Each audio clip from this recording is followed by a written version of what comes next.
할렐루야. 날마다 동행 수원 사랑의 교회 정종인 목사입니다. 하나님의 은혜와 평강이 여러분의 삶과 가정에 넘치기를 축복합니다. 오늘은 레위기에 대해서 우리가 말씀을 생각을 해보려고 합니다. 레위기 하면 아주 제사에 대한 그런 법들, 또 잘 생소한 그런 용어들이 나오기 때문에 잘 읽기가 어렵다고 일반적으로 생각을 합니다. 그래서 성경을 창세기 출애굽기까지는 잘 읽다가도 레위기에 오면 그냥 덮어버리고 그 다음부터는 이제 성경을 읽지 못하는 그런 경우가 참 많이 있습니다. 그러나 레위기는 정말로 그 레위기에 보화가 숨겨져 있습니다. 우리가 이 레위기를 잘 이해하고 또 말씀을 우리가 읽을 수만 있다면 정말로 놀라운 그 하나님의 은혜를 우리가 경험하게 될 것입니다.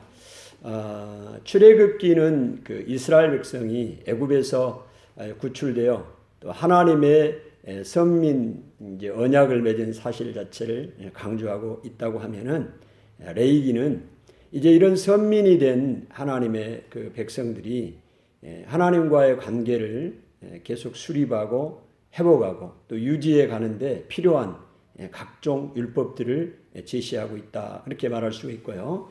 또한 그 넓은 의미에서 보면 선택함을 받은 이스라엘 백성이 어떻게 하나님을 섬길 것인가, 또한 일상생활에서 어떤 자세로 또 살아가야 할지를 규정하고 있는 책이 레위기라고도 볼 수가 있습니다.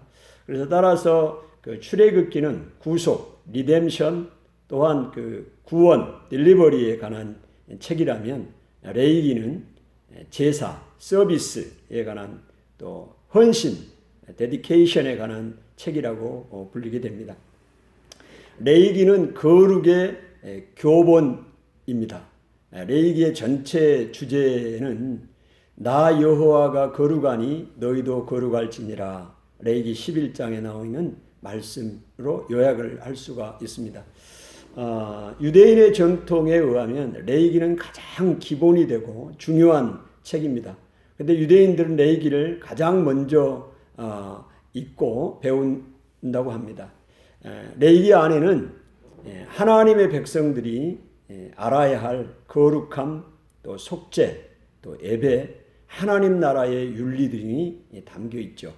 그런 면에서 레위기는 많은 보화를 담고 있는 책입니다. 무엇보다도 레위기 안에는 예수 그리스도라는 보화가 숨겨져 있습니다. 신약 성경의 저자들과 초대교회의 교인들은 레위기 안에서 그리스도의 속죄의 의미를 발견하려고 발견하고 또 하나님의 언약 백성으로서 살아가는 원리를 찾으려고 했습니다. 그래서 신약은 약 40회 정도 레위기를 인용하고 있습니다. 그 레위기의 좀 구조를 잠깐 살펴보면 그게 이제 여러 가지로 나눌 수가 있는데요. 전반부와 후반부로 크게 나눠 본다면 27장으로 구성되어 있는 레위기의 1장부터 16장까지 전반부와 또 후반부 17장부터 27장까지 후반부로 이렇게 나눌 수가 있는데요. 전반부는 하나님께 나가는 길에 대해서 이야기를 하고 있고, 후반부는 세상 속에서의 삶을 어떻게 살 것인가에 대한 얘기를 하고 있습니다. 좀 더 이제 내용을 나눠보면 1장부터 7장까지는 그 희생제사의 규정, 그 다음에 8장부터 10장까지는 제사장 위임식에 대한 부분들이고요. 그 다음에 이제 11장부터 16장까지는 정결규례에 대한 얘기, 17장부터 27장까지는 실제적인 지침들. 자, 이러한 그 구조를 우리가 본다면 성소에서 시작된 이 거룩이 점차 확산되어 가는 과정을 우리가 이제 볼 수가 있습니다. 그러면 레위기의 내용을 잠깐 우리가 살펴보면요. 레위기의 내용은 1장부터 7장까지 5가지 제사에 대한 얘기가 나옵니다. 레위기는 제사, 그 예배에 대한 규례로 시작을 하죠. 그래서 번제, 소제, 또 화목제, 속죄제, 속건제, 이 5가지 제사를 소개하고 있습니다. 레위기에서 제사 제도를 통하여 당신의 백성들이 지속적으로 하나님과 교제할 수 있다는 길을 마련해 놓으셨습니다. 레위기의 제사 규례는 예수 그리스도의 대속 원리가 제시되어 있죠. 레위기의 제사 제도를 통해서 우리는 완전한 제물이시며 완전한 제사장으로 십자가에 달리신 예수 그리스도를 만나게 됩니다. 두 번째로 보면 8장부터 10장까지 제사장의 위임식에 대한 내용이 나오고 제사장의 사명에 대한 얘기가 나옵니다. 제사장은 이제 레위기에서 소개한 것처럼 누가 하나님 앞에 제사를 지낼 것이냐, 거룩하신 하나님 앞에 제사를 집례할 것이냐, 이 제사장을 임명하죠. 이 제사장의 이제 사명은 크게 두 가지로 볼 수 있는데요. 첫 번째 사명은 그 하나님 앞에서 제사를 집례하는 일이고요. 둘째 이 제사장의 사명은 거룩을 가르치는 사명입니다. 그래서 제사장은 백성들에게 거룩을 가르치며 또 거룩하게 사는 본을 보여야 합니다. 제사장에게는 백성들에게 거룩함과 속됨, 정함과 부정함을 가르침으로 이스라엘을 거룩한 공동체로 만들 책임이 있습니다. 세 번째 내용을 보면 11장부터 15장까지 음식법과 정결법에 대한 규례를 소개하고 있는데요.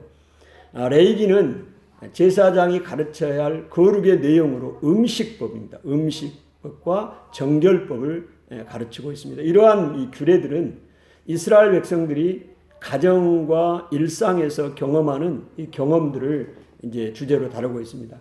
거룩을 실천하는 그 영역이 성소에서뿐만이 아니라 가정과 일상 생활로 이동하고 있는 것을 보게 됩니다. 레위기의 음식법과 정결법의 배후에는 거룩의 신학이 자리를 잡고 있습니다. 이제 그 레위기 16장을 보면 이제 가장 중심이 되는 장이라고 할 수 있는데요. 대속죄일에 대한 규례가 나옵니다. 이스라엘 민족 전체의 그 부정이 깨끗하게 속죄되는 그런 속죄일을 소개하고 있는데요. 거기에 대표적인 게 이제 아사셀 염소라는 게 나옵니다. 이 아사셀 염소를 광야에서 이제 광야로 떠나보내게 함으로써 이스라엘 백성의 죄가 오늘 우리에게서 이렇게 멀어졌다는 것을 상징적으로 보여주고 있는 것입니다. 그래서 아사셀 염소가 예수 그리스도의 그 죽으심, 대속을 상징적으로 보여주고 있습니다. 그래서 이 레위기를 통해서 예수 그리스도가 우리를 위하여 죽으시고 우리 죄를 대속하시고 없애주시는 이런 그 대속의 원리를 우리가 만나게 되는 것이죠. 마지막으로 17장부터 27장까지 내용은 성소에서 시작된 거룩의 영역은 이제 공동체 생활, 사회 전체까지 오늘 미치게 된다. 그리고 사회 전체의 모든 영역에서 거룩한 삶을 살아야 된다는 것을 레위기는 우리에게 말씀을 해주고 있습니다. 마지막으로 레위기의 그 주제와 메시지를 우리가 살펴본다면 첫 번째로 임마누엘의 축복을 보게 됩니다. 임마누엘이라는 것은 하나님 우리와 함께 하신다는 뜻이죠. 레위기의 중심 주제 중에 하나는 거룩하신 하나님께서 이스라엘과 함께 하심입니다.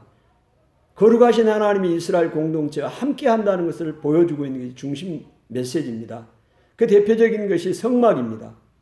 성막을 짓고 또 이 성막은 하나님이 이스라엘 백성들과 함께 하신다는 의미, 전제 조건이 있는 것이죠. 그래서 성막에서 어떻게 하나님을 섬기고 제사를 지낼 것인가에 대한 얘기가 레위기의 주된 얘기니까요. 그래서 이 성막은 하나님이 이스라엘 백성들과 함께 하신다는 의미로 주신 것입니다. 우리가 성막을 하나님이 그렇게 주셨고 또 성막에서 제사, 예배를 드릴 때 하나님이 그 예배를 받으시고 이스라엘 백성들과 함께 하시고 그러므로 오늘 하나님 앞에서 우리가 늘 삶을 살아야 된다. 하나님을 의식하고 하나님의 존전에서 삶을 의식해야 하고 살아야 한다는 게 코람데오 아니겠어요? 그것을 우리에게 말씀해 주고 계십니다. 예수 그리스도는 이 땅에 성막으로 임하셨습니다. 요한복음 1장 14절에 말씀하신 것처럼 예수님이 이 땅에 우리에게 오셨습니다. 임마누엘 하나님으로 우리와 함께 거하시기 위해서 오셨습니다. 그래서 레위기에는 이미 예수 그리스도가 이 땅에 오실 것을, 임마누엘로 오실 것을 성막을 통해서 하나님이 함께 하심을 보여주고 있는 중요한 레위기가 책이다 하는 것입니다. 또한 이 레위기를 통해서 임마누엘의 축복을 우리가 보면서 레위기의 그 성막에서 우리와 함께 하기 원하시는 하나님의 마음을 우리가 깨닫게 됩니다. 하나님은 우리와 함께 하기를 원하십니다. 우리가 멀리 있고 우리를 싫어하는 게 아니라 우리의 삶 가운데, 가정 가운데, 이 민족 가운데, 교회 가운데, 우리 개인적인 삶 가운데 함께 하기를 원하시는 그 마음을 레위기를 통해서 표현해 주고 있습니다. 여러분이 이런 놀라운 진리들을, 보화들을 우리가 레위기를 통해서 발견할 수 있고 하나님의 사랑을 깨닫게 되는 것입니다. 얼마나 귀한 책인지 몰라요. 두 번째, 마지막으로 우리가 생각하고 싶은 제사함의 은혜입니다. 레위기의 제사 제도가 1장부터 7장까지 다섯 가지 제사가 소개되잖아요. 이 제사 제도는 이스라엘 종교의 핵심입니다. 왜 그런가요? 이스라엘은 제사를 통하여 거룩하신 하나님과 만날 수가 있습니다. 하나님은 거룩하시기 때문에 부정한 죄인들은 하나님을 만날 수가 없고 하나님과 교제할 수가 없죠.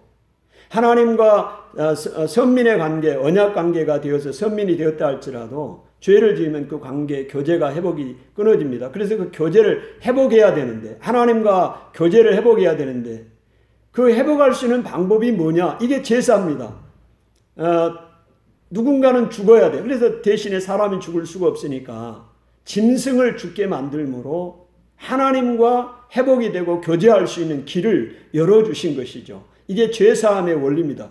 나중에는 이제 예수 그리스도가 완전하신 제물이 되어서 단번에 죽으심으로 영원한 제사를 드리게 되므로 우리가 담대하게 하나님의 성소에 나갈 수 있는 놀라운 은혜를 얻게 된 것이죠. 이 제사함의 은혜를 레위기는 아주 적나라하게, 아주 심도 있게 우리에게 보여주는 이 제사를 통해서 말씀해 주고 있습니다. 여러분, 제사를 통해서 하나님과 만날 수 있는 길을 제시해 주셨습니다. 희생 제사와 정결 규례를 통하여 이스라엘 백성들은 죄와 부정의 문제를 해결하며 거룩하신 하나님께 나아갈 수 있게 되었습니다. 거룩하신 하나님의 임재는 제사 제도를 통해서 그 백성들 가운데 지속적으로 임하게 됩니다.